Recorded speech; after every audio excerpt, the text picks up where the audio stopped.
سبيل الدموع سبيل مريح تنهدى يا صاحي كي تستريح وبث. Teman-teman sekalian, alhamdulillah kita bisa kembali bertemu dan bermajelis dalam halaqah ilmu setiap Rabu malam ini, yaitu halaqah Darsus Sirah atau mempelajari Sirah Nabawiyah. Kita coba untuk mendalami kisah-kisah atau cerita dan sejarah dari kehidupan orang yang paling mulia, yang paling agung, yang rasa-rasanya nggak ada yang lebih pantas untuk kita pelajari kehidupannya dan kita kenal sosoknya daripada Muhammad Rasulullah SAW. Sampai targetnya apa? Sampai kita bisa mengenal Nabi lebih daripada kita mengenal keluarga kita. Itu baru kita disebut dengan orang yang mencintai Nabi. Jadi kalau kita bilang mencintai Nabi tapi kita nggak terlalu kenal Nabi, cuman tahu namanya dan tahu sepenggal dua penggal kisah yang nggak terlalu jelas tentang beliau, kayaknya ucapan kita itu belum terbukti. Karena orang yang mengenal seseorang baru disebut mengenal kalau dia tahu betul tentang cerita orang itu. Misalnya kita mengatakan saya kenal fulan, saya sahabatnya fulan, apalagi sampai mengatakan saya mencintai fulan. Kita nggak mungkin mengatakan itu kalau kita nggak kenal orangnya. Kalau sampai kita mengklaim mengenal Nabi tapi kita nggak tahu apa-apa tentang Nabi kecuali secuil kisah, berarti jangan-jangan kita belum jujur. Nah, harusnya seperti apa kita mengenal Nabi? Kalau seandainya kita mau melihatnya dari angle yang benar, harusnya kita mengenal Nabi lebih daripada kita mengenal keluarga kita. Karena ketika Umar bin Khattab datang kepada Nabi dan mengatakan, "Ya Rasulullah, aku mencintaimu lebih daripada apapun selain diriku," maka Nabi mengatakan, "Belum cukup, wahai Umar." Lalu Umar meralatnya mengatakan, "Aku mencintaimu lebih daripada diriku sendiri," maka kata Nabi, "Al-an ya Umar, sekarang baru cukup wahai Umar." Salah satu pelajaran dalam adegan itu adalah harusnya kita mengenal Nabi bahkan lebih daripada diri kita sendiri. Kita mengenal Nabi lebih daripada keluarga kita. Seperti apa kita mengenal ibu kita, ayah kita, pasangan kita buat yang udah punya pasangan, atau anak-anak kita. Maka kita belajar mengenal Rasulullah SAW lebih daripada mereka semua. Seorang ibu tahu betul karakter anaknya. Seorang ayah tahu betul tentang kebutuhan anak-anaknya. Seorang suami atau istri tahu betul tentang sifat pasangannya. Anak tahu betul apa yang baik untuk orang tuanya, apa yang menyenangkan hati orang tuanya, dan seterusnya. Maka harusnya kita lebih tahu betul tentang Nabi daripada keluarga kita. Ini salah satu goalsnya, sampai kita bisa mengenal Nabi lebih daripada keluarga kita sendiri. Dan ini bukan hanya buat teman-teman di sini, tapi juga buat saya pribadi.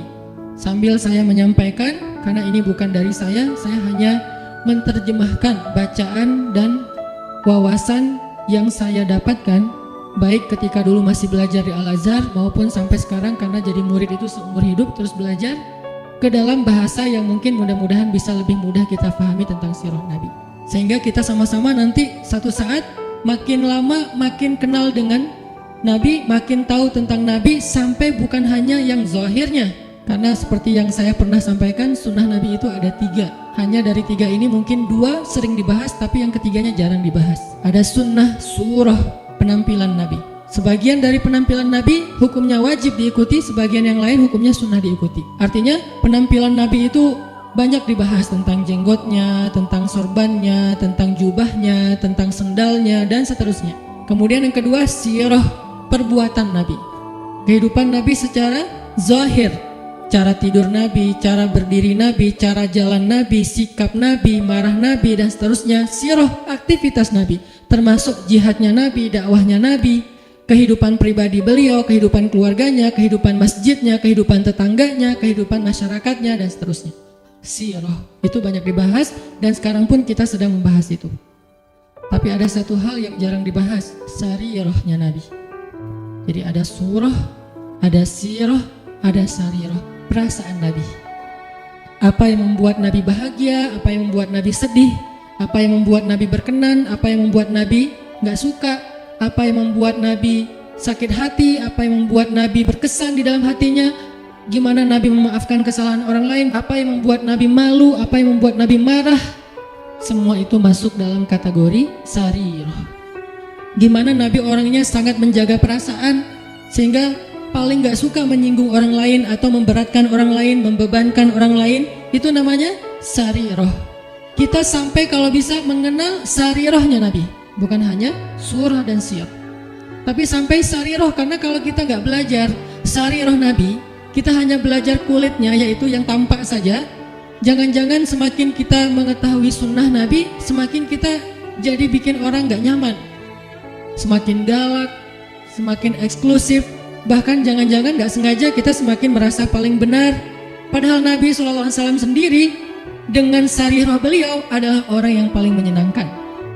Gimana Nabi jadi orang yang paling menyenangkan? Itu sarirah, bukan sirah, bukan surah.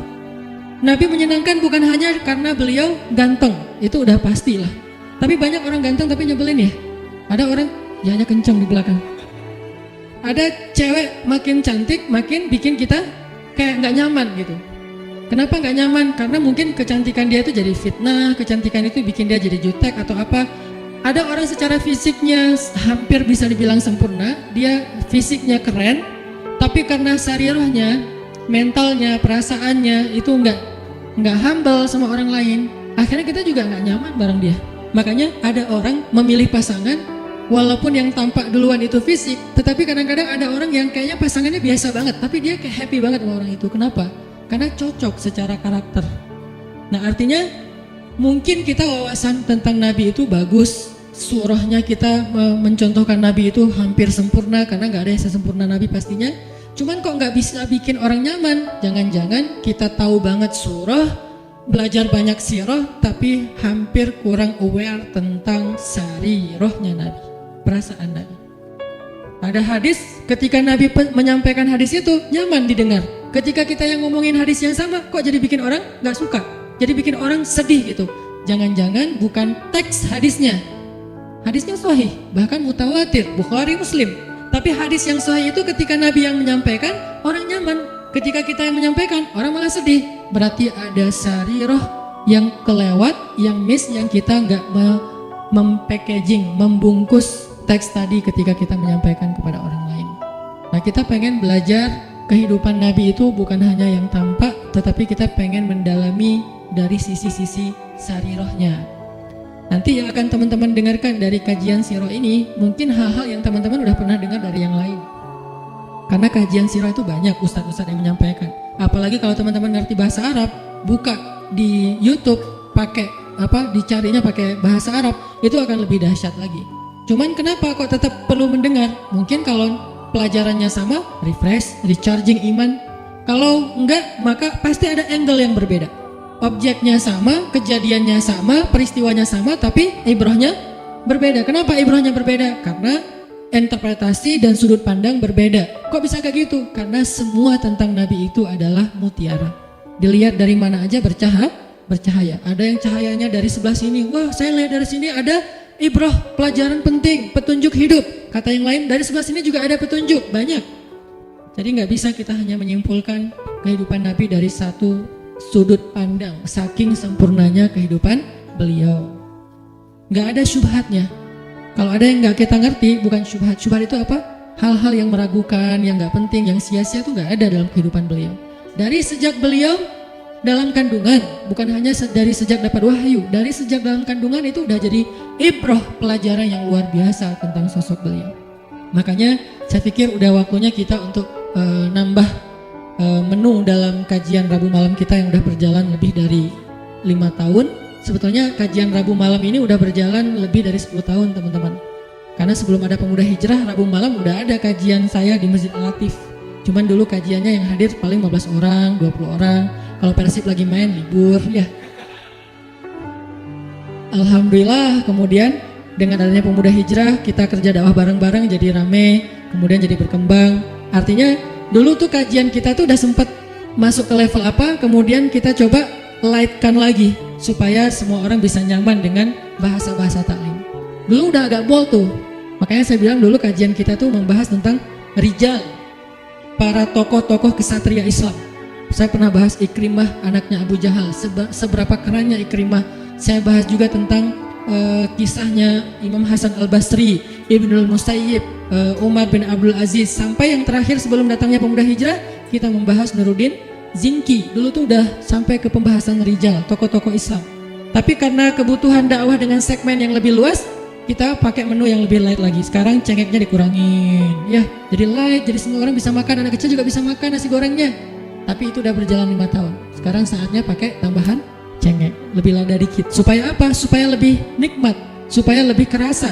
Nah, ini kita tambahin dengan siro. Saya pikir semua teman-teman yang hadir di sini adalah orang-orang yang udah lama ngaji, udah rajin ngaji, udah ngejar taklim. Yuk belajar siro sama-sama sampai kita mengenal sosok Nabi seperti kita mengenal keluarga kita.